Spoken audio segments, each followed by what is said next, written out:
দাজ্জাল আসিবে কঠিন ভাবে সজাগ হয়ে যাও মুমিন মুসলমান যার কে হাতে থাকবে জান্নাতে আর কে হাতে থাকবে জাহান্নাম দাজ্জাল বলবে তোমরা আমায় খোদা বলো দেব জান্নাতে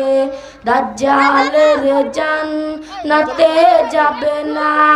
কারণ ওটাই খোদার জাহান্নাম কপালে তার ফলো করিবে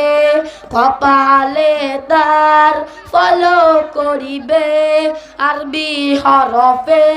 কাফের লেখা নাম দাজ্জাল আসিবে কঠিন ভাবে সজাগ হয়ে যা